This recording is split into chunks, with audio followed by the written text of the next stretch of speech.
Today I'm joined by two truly living legends at the University of Arizona, Marcia and George Ricci. Both internationally recognized scientists. You've been here, you'll tell me how long, but for a long time. And I just want to know, how did the two of you meet?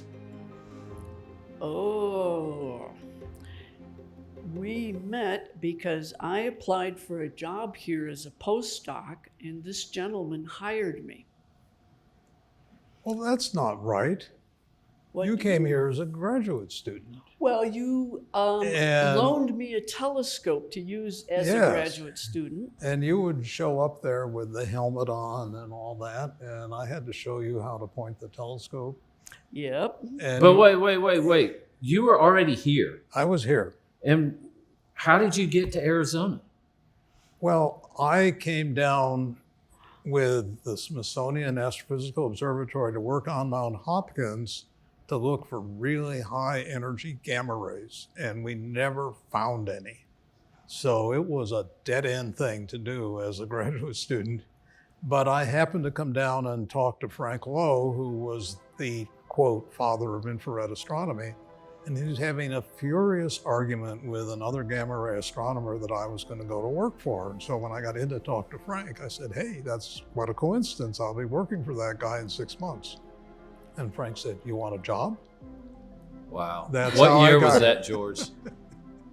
1970 was when I started. You came as a graduate student and a postdoc, Mhm. and you've been working together ever since. Yep.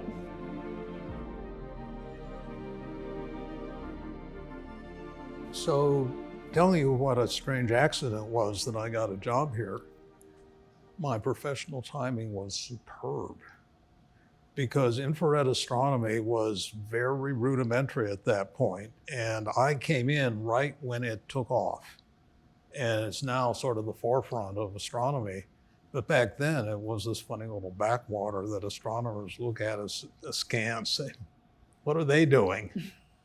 And she was kind of in the same boat. Yeah, actually, being just a tiny bit younger than you, I remember sitting in the reading room back where I was a graduate student at MIT and saying, geez, look at these guys are doing in Arizona. That's really cool. I wonder if I'll ever get to do something like that. And little did I know that I soon was going to. That's 50 years. Yeah. Tell me about what it is you've been up to for these 50 years and what big things are going to be happening with the James Webb Space Telescope. When I went in, things were very rudimentary.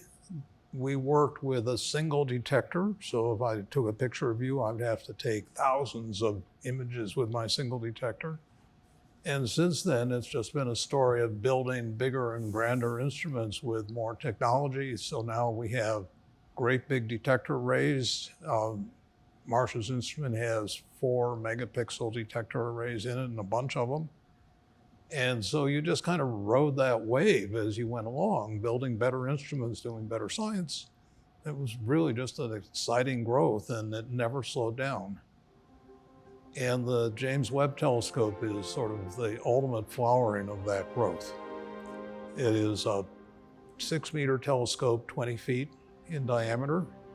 It's going to go into space and be cooled down so the telescope itself doesn't blind the detectors.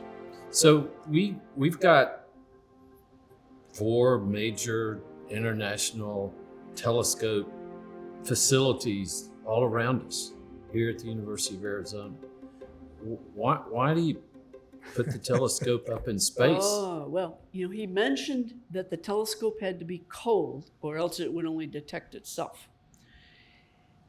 If we get a mirror cold here on Earth, what's going to happen? The atmosphere is going to freeze on it and make a mess. Dew will come out on it. So if you want to make something really cold and have the optics stay clean, you need to be in space. And maybe even more importantly, the Earth's atmosphere isn't transparent to all infrared wavelengths. And also the Earth's atmosphere makes infrared radiation. So if you want to see the farthest away with a cold telescope, you got to go to space. But we've got to be careful here because you also own the Large Binocular Telescope, a chunk of it. You're buying the Giant Magellan Telescope. Those are big ground-based telescopes. Yes, they are. And they're going to work in the infrared. And so what they do is they can get the fine details of relatively bright sources, very small angular structures. They can take spectra that spread the light out and get very detailed ideas of what's going on with emission lines and the gas in those objects. But if you want to go really faint, they're not so good because their infrared radiation is blinding their detectors at some level. So to go really faint, you got to go up in space and cool the telescope down to get rid of that infrared background, foreground. And then suddenly the universe opens up for really faint things. So if you want to look at very distant things, that's really critical. And so what do you hope to find out there? What are you looking for? The first galaxies to form after the Big Bang, maybe only 100, 200 million years after the Big Bang. And you have to remember the universe is over 13 billion years old. So we're talking about a very short time. There's also a lot of activity in the area of looking at atmospheres of planets that orbit other stars. And there's a chance with the equipment we have on Webb that we could even tell if an atmosphere was like the Earth's or not. In other words, could we breathe it? Not that we could get there, but we could, tell what the atmosphere is made of. And that's partly a testament to what a broad range of wavelengths Webb can measure so that we can detect some molecules that the Hubble can't. And that will give us a lot of insight into we can't detect life on these planets, but we can tell if the circumstances would be favorable. Right. Let me put it that way. What is infrared? It's a kind of light. Sometimes it's called heat radiation. So, if you have an electric stove, you can turn it on and the burner still looks dark, but you can hold your hand over it and you can feel your hand getting warm. And that's the infrared radiation coming off that, making your hand warm. So it's like what your eye sees, but longer wavelength. So it's just another kind of light. And so Webb can detect more than just the infrared wavelength. Well, there's a broad range of infrared wavelengths it's going to get. Oh, I see, but it's focused on infrared. Yeah, so infrared encompasses a relatively broad range and goes much further into the infrared than the Hubble has, about like 10 times further. Wow. And so you pick up more molecules. So why did the two of you stay around the University of Arizona for all these years? Because you must have been recruited back to MIT. I'm sure, Austin and Stanford and everybody came knocking. They did, but they didn't have all these big telescopes nearby. Yes. And so this is a uniquely great place to do astronomy. No question. And it's not just the telescopes. You have a first-class astronomy department. You have a first-class planetary sciences department. I actually have appointments in both.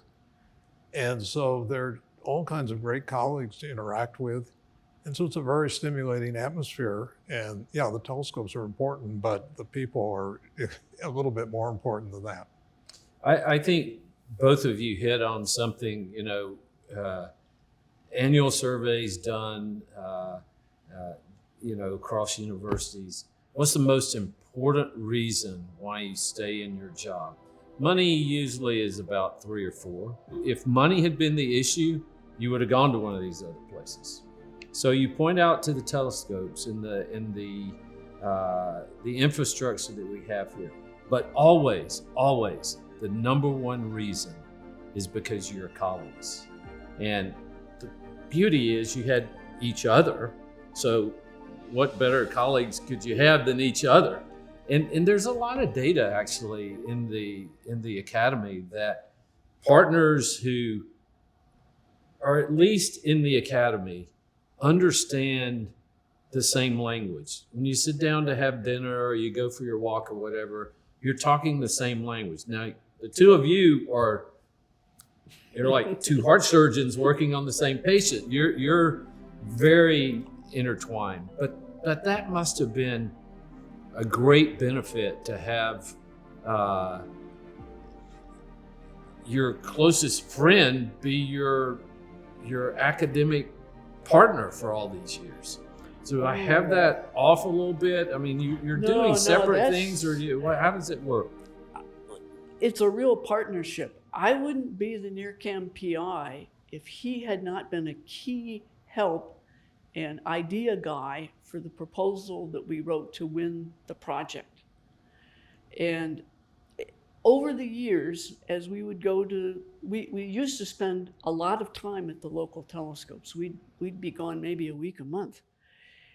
But when we'd show up at the telescope, we knew our jobs. We could get set up and observe and do things really fast because I knew my part, he knew his part, and we worked together very, very smoothly. Let me explain another aspect of being at this university. You know, we talked about the telescope infrastructure. Another part is there's a lot of excellent facilities here.